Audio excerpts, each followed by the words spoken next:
Welcome to the FXS series function tutorial. Two-rider intercom connection. When Unit A and Unit B are in standby, press and hold each unit's function button for 3 seconds. The LED lights will flash red and blue alternately.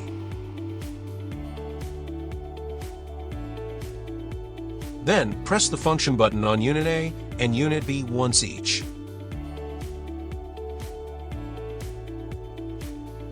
At this time, wait until Unit A and Unit B are successfully paired. Paired successfully. End intercom resume intercom. Press the power button once on Unit A or Unit B to disconnect the connection. After the initial connection, you do not need to repeat the previous pairing steps. Simply press the power button once on the device to resume intercom.